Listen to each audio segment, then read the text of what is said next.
मेरी समझ ही नहीं आता कि एसएससी में बच्चों के साथ ऐसा अन्याय कब तक चलता रहेगा।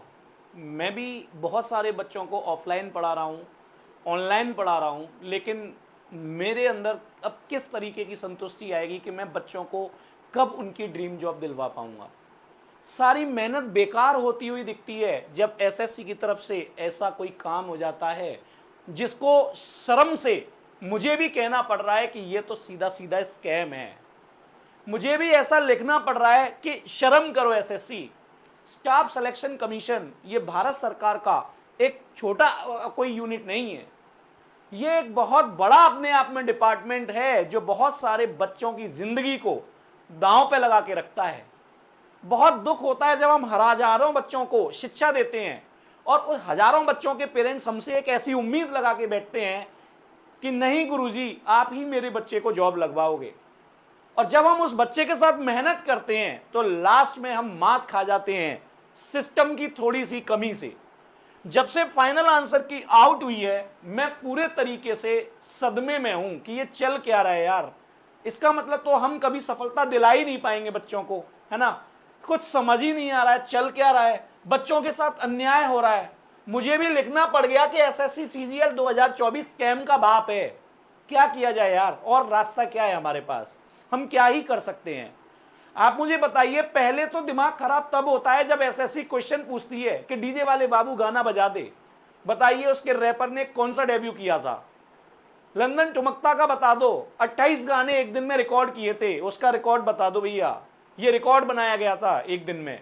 सबसे पहले तो इस दिन दिमाग खराब होता है जब इस टाइप का क्वेश्चन पूछा जाता है। एसएससी आपसे ये उम्मीद नहीं है कि आप बच्चों को जीएस के नाम पर आप ये एक्सपेक्ट करते हो कि वो गाना सुने, वो भाई डीजे वाले बाबू मेरे गाना बजा दे, वो गाना सुने यार। मेरिट इतनी जा रही है कि गाना सुनने की फुर्सत है क्या बच्चों को, या वो मूवीज देखें या वो गाना सुने। 3-3 4-4 क्वेश्चन ऐसे पूछ दिए जा रहे हैं जो आउट ऑफ ट्रैक हैं। दूसरा पॉइंट जब फाइनल आंसर की आउट होती है तो मेरा दिमाग उस दिन बड़ा खराब हो जाता है जब एक शिफ्ट में 9 क्वेश्चन गलत और दूसरी शिफ्ट में 10 क्वेश्चन गलत। भाई कर क्या रहे हो यार, क्या चल क्या रहा है, ये मेरी ये समझ में नहीं आ रहा। आप 100 क्वेश्चन में से भाई आप देखिए ना, इस चीज को देखिए हैं। अगर आप मतलब क्या ही कहूं मैं, कितने क्वेश्चन गलत करोगे आखिर में, बताइए मुझे कैसे कर सकते हो आप। ये कोई इतना छोटा लेवल का एग्जाम नहीं है एसएससी सीजीएल। मैं मानता हूं कि मतलब सिविल सर्विसेज के बाद होने वाला गवर्नमेंट सर्विस के लिए रेपुटेटेड एग्जाम है। उसके बाद अगर कोई बच्चा ऑप्ट करता है तो वो एसएससी सीजीएल के लिए जाता है। लेकिन एक शिफ्ट में 9 क्वेश्चन गलत, 10 क्वेश्चन गलत, अरे यार इतना परसेंटेज एरर कैसे भाई, कैसे। आप मुझे बताइए, जो बच्चा एक्चुअल में काबिल नहीं है आप सबको मार्क्स दे रहे हो, आप सबको मार्क्स दे रहे हो। नॉर्मलाइजेशन एक ऐसा औजार बना दिया है एसएससी आपने, कुछ समझ नहीं आ रहा है कि किस बच्चे के मार्क्स किस आधार पर बढ़ रहे हैं और किस बच्चे के मार्क्स किस आधार पर नहीं बढ़ रहे हैं। अब उसकी क्या गलती है, उस बच्चे की गलती क्या है जिस शिफ्ट में इतने सारे क्वेश्चंस गलत दिए गए। यानी जो बच्चा काबिल नहीं है आप उसे डिपार्टमेंट में बिठा रहे हो, और जो बच्चा वास्तव में काबिल है वो बेचारा रोता रह जाएगा। कभी सोचा है वो कैसे परिवार से बिलोंग करता है, कभी सोचा है कि उसके परिवार को नौकरी की कितनी रिक्वायरमेंट है, कभी आपने सोचा है कैसे कैसे बच्चे कैसी कैसी फैमिली से बिलोंग कर रहे हैं। कोई किसान परिवार से बिलोंग कर रहा है, कोई आपका लेबर परिवार से बिलोंग कर रहा है। वो बच्चा 2 साल से मेहनत कर रहा है और जब वो रॉ स्कोर देखता है तो खुद को संतुष्ट पाता है। यार हमारी पूछिए, हमारी कितनी मजबूरी है। एक ऐसे बच्चे को सामने बिठा के हम पढ़ाते हैं ना, जिसकी मजबूरी हमें पता है कि इसको इस साल जॉब चाहिए, लेकिन वो बच्चा जब सिस्टम की कमी की वजह से जॉब नहीं पा पाता है तो भाई सोचा है कभी कितने लोगों का दिल टूटता है, कितने लोगों का परिवार खराब होता है, कितने लोगों की उम्मीद खराब होती है, कितने लोगों का आगे जीने का मन नहीं करता। आपने इस उम्मीद पे, आपने इस स्टेज पे लाके खड़ा कर दिया बच्चों को और बच्चों के माता पिताओं को। ये क्या है, ये चल क्या रहा है। एक शिफ्ट में 9 क्वेश्चन गलत, एक शिफ्ट में 10 क्वेश्चन गलत, और उस गलत क्वेश्चन के मार्क सबको बांटे जा रहे हैं। नॉर्मलाइजेशन ने एक ऐसा हथियार बना लिया है जिसकी काट किसी के पास नहीं है। ये एसएससी का ब्रह्मास्त्र है। जो बच्चा फेल हो रहा होगा उसके लिए ब्रह्मास्त्र चला के उसे पास किया जाएगा, जिस बच्चे को जॉब नहीं मिल रही होगी ब्रह्मास्त्र चला के उसे नौकरी दिलाई जाएगी। नॉर्मलाइजेशन एसएससी का ब्रह्मास्त्र है। जिस बच्चे को नौकरी दिलानी है ब्रह्मास्त्र चला दीजिए, उसको नौकरी मिलेगी, चाहे उसका रॉ स्कोर बन रहा हो चाहे नहीं बन रहा हो। एसएससी के पास ब्रह्मास्त्र है, चला दो भैया, नौकरी मिल जाएगी। और जो बच्चा तड़प रहा था, जो मार्क्स लेके बैठा हुआ था, वो बेचारा फाइनल आंसर कीट से मेरिट आउट हो जाता है। बताइए उसकी क्या गलती थी? इस बात का जवाब है आपके पास, उसकी गलती क्या थी? उसने ऐसे कौन से बुरे कर्म किए थे भाई? उसने ऐसे, इतने सारे बच्चे मेरे को स्कोर कार्ड भेज रहे हैं, इतने सारे बच्चे, 177 marks in pre SSC CGL pre, 350 marks in mains. भाई जॉब नहीं मिल रहा, जॉबलेस। कौन सा सिस्टम है? अरे कहां से लाए हो ये सिस्टम? आप एक बार इस चीज को बताइए। ट्रांसपेरेंसी रखिए, ट्रांसपेरेंसी रखिए, सारी चीज वेबसाइट पे रखिए, ओपन टू ऑल करिए, सभी के लिए ओपन करिए। क्यों स्कैम के बाप बनते जा रहे हो एसएससी? आपसे ये उम्मीद नहीं है, वो लाखों बच्चों की उम्मीद है आपसे कि आप हर साल लाखों बच्चों को आप जॉब देंगे। बहुत सारी उम्मीदें हैं आपसे, बहुत सारी उम्मीदें हैं।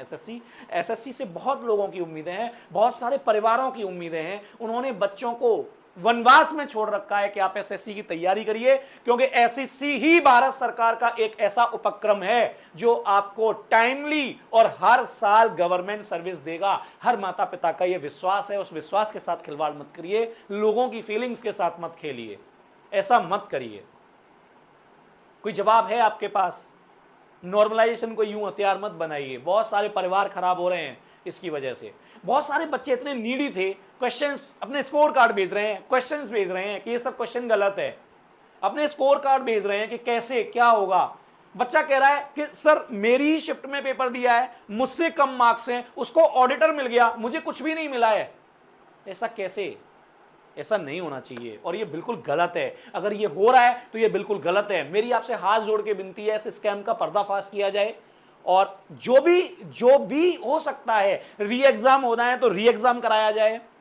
और भी कोई ट्रांसपेरेंसी हो सकती है, कोई और रास्ता है। बहुत बहुत बड़े लोग बैठे हुए हैं, बहुत बहुत बड़े लोग बैठे हुए हैं सिस्टम के अंदर, और कोई रास्ता निकल सकता है तो उसका और कोई रास्ता निकालिए, लेकिन बच्चों की जिंदगी के साथ यूं खिलवाड़ मत होने दीजिए। मैं आप सभी से हाथ जोड़ के निवेदन करता हूं, इस स्कैम को इतना बड़ा मत होने दीजिए कि कुछ परिवार खत्म हो जाएं, इसमें परिवार बह जाएं और लोग अपनी जिंदगी से आस लगाना छोड़ दें।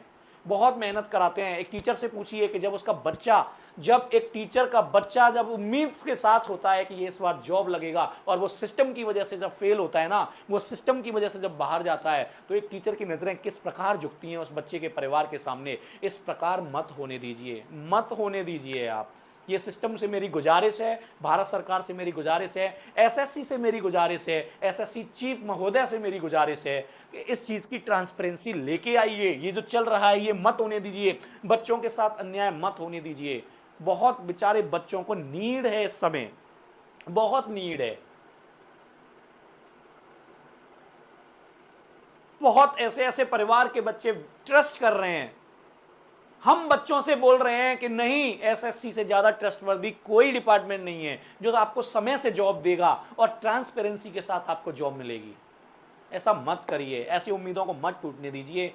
हम बच्चों के साथ बहुत मेहनत करते हैं, रात दिन मेहनत करते हैं। एक टीचर अपना सब कुछ दे देता है, एक स्टूडेंट को पूरी मेहनत दे देता है, क्योंकि एक टीचर के लिए उससे ज्यादा खुशी कोई नहीं होती जब उसका बच्चा मेहनत करके ना किसी डिपार्टमेंट के अंदर बैठा होता है। इस चीज से केवल स्टूडेंट या स्टूडेंट के पेरेंट्स दुखी नहीं है, उसका गुरु भी बहुत दुखी होता है, उसका एक शिक्षक भी बहुत दुखी होता है कि एक बच्चा काबिल था, उसको दौड़ से बाहर निकाल के फेंक दिया। वो बच्चा काबिल था, ऐसा नहीं था कि वो बच्चा काबिल नहीं था, लेकिन नॉर्मलाइजेशन का हथियार, इतनी बड़ी संख्या में रॉन्ग क्वेश्चंस,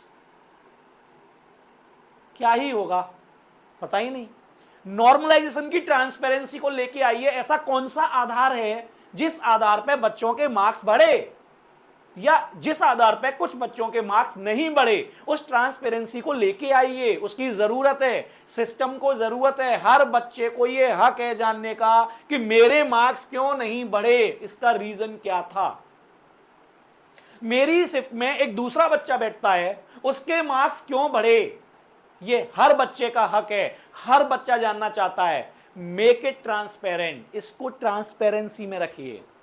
जिससे किसी भी बच्चे की उम्मीद खराब ना हो, वो आगे उम्मीद लगाने लायक रहे आपसे। आप ऐसा मत करिए। बहुत बच्चों के साथ अन्याय हो रहा है।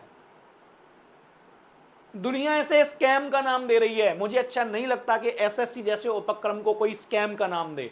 मैं भी एक शिक्षक हूं, मैं जानता हूं कि किसी एक उपक्रम की क्या एक वैल्यू है। भारत सरकार का उपक्रम है, उसकी एक वैल्यू है।